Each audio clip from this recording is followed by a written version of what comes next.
Welcome to KDM kitchen. यंदाच्या उन्हाळ्याने जेवण skip करायची वेळ आणली आहे ना, म्हणूनच आज आपण असा पदार्थ बनवणार आहोत जो डायजेशनला अगदी साधेचा आहे आणि बनवायला देखील खूप सिंपल आहे। त्याचं नाव आहे दहीबुत्ती। आता दहीबुत्तीला बऱ्याच ठिकाणी कर्ड राईस देखील म्हणतात। जर तुम्ही साऊथ साईडला गेलात तर तिथे ह्याला कर्ड राईस म्हणतात आणि काही ठिकाणी तर ह्याला मंदिरामध्ये प्रसाद म्हणून देखील दिला जातो। तर आज आपण असाच कर्ड राईस म्हणजेच दहीबुत्ती अगदी सिंपल पद्धतीने बनवणार आहोत।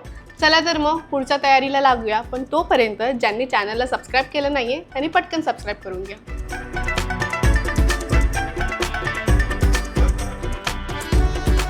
आय होप तुम्ही सगळ्यांनी सबस्क्राईब केलं असेल। सो आपण आता आपला कर्ड राईस बनवायची सुरुवात करूया, पण त्यापूर्वी हे सगळं साहित्य आहे, मी तुम्हाला हे सगळं पहिले सांगते। इथे मी तांदूळ एक 10 ते 15 मिनिटं छान भिजत ठेवले होते। मी इंद्रायणी तांदूळ घेतला आहे। जर तुम्हाला हवं असेल तर तुम्ही बासमती तुकडा किंवा तुमच्याकडे बारीक तांदूळ अवेलेबल असेल तो तुम्ही घेऊ शकता। आपण 1 कप तांदूळ घेतलं होतं, म्हणून साधारण 1.5 कप आपल्याला दही लागणार आहे। अर्धा कप दूध, मीठ, साखर ऑप्शनल आहे। फोडणीसाठी आपल्याला 1 इंच किसलेलं आलं, 2 चिरलेल्या मिरच्या, लाल मिरच्या, हिंग, मोहरी, तूप, उडदाची डाळ आणि कढीपत्त्याची 1 काडी लागणार आहे। एवढ्या सगळ्या साहित्यामध्ये आपला दहीबुत्ती भात अगदी सुरेख बनतो। हे सगळं साहित्य घेऊन आपण आपली दहीबुत्ती भात बनवणार आहोत। सगळ्यात पहिले मी इथे पाणी ठेवलेलं आहे गरम व्हायला। आपल्याला भात बनवायचा आहे, सो आपण मीठ टाकूया। आता पाण्यामध्ये मीठ घालूया आणि भात शिजायला लावूया। इथे तुम्ही जर तुमच्याकडे शिळा भात अवेलेबल असेल तर तुम्ही तो भात देखील घेऊ शकता। दहीबुत्तीसाठी बरेच जण शिळा भात देखील वापरतात।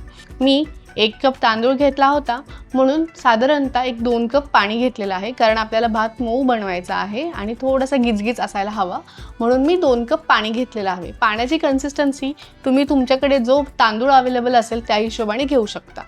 गॅस फास्ट ठेवून आपल्याला 1 उकळी येऊन द्यायची आहे। भाताला उकळी आली की गॅस लो करायचा आणि साधारण 2 ते 3 मिनिटं झाकण लावून भाताला छान शिजवून घ्यायचं आहे। आपला भात रेडी झालेला आहे। या स्टेजला तुम्ही गॅस बंद करू शकता। तुम्ही कधी मेटकूट भात किंवा लहान मुलांचा मऊ भात पाहिला असेल ना, तर हा भात अगदी तसाच असायला हवा। भात पूर्ण गार झालेला आहे, आपण एका बाउलमध्ये काढलेला आहे। आता आपण पुढच्या तयारीला लागूया, ज्याच्यामध्ये आपण दही, दूध आणि साखर घालायचं आहे आणि मिक्स करून घ्यायचं आहे सगळं। आता आपण ह्याच्यामध्ये पहिले दूध टाकूया, पण मी दूध 2 स्टेपमध्ये टाकणार आहे। म्हणजे पहिले थोडंसं मी दूध टाकणार आहे आणि त्याला छान मिक्स करणार आहे, त्यानंतर मी राहिलेलं दूध टाकणार आहे। राहिलेलं दूध टाकूया, सगळं नीट मिक्स करून घ्यायचं आहे।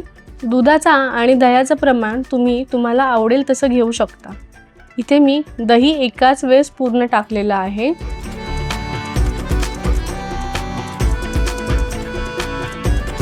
आणि आता साखर ॲड करूया।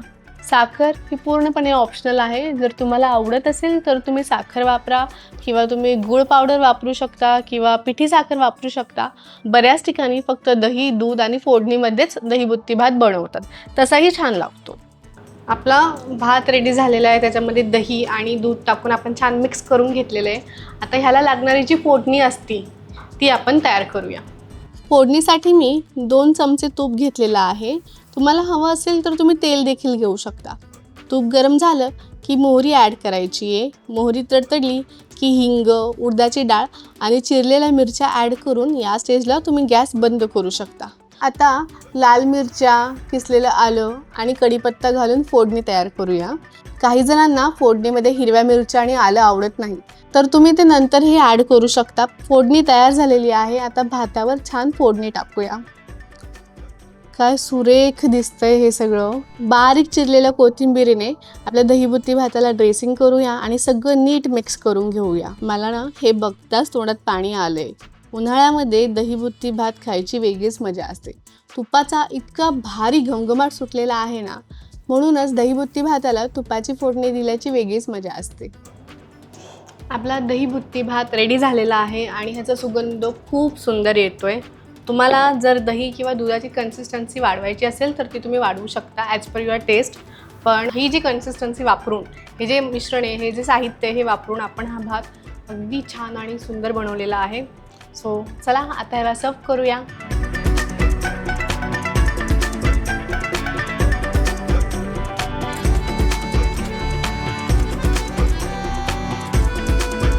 तुम्ही तुम्ही बघितलं किती सोपी आणि साध्या पद्धतीने आपण हा दहीबुत्ती भात बनवलेला आहे.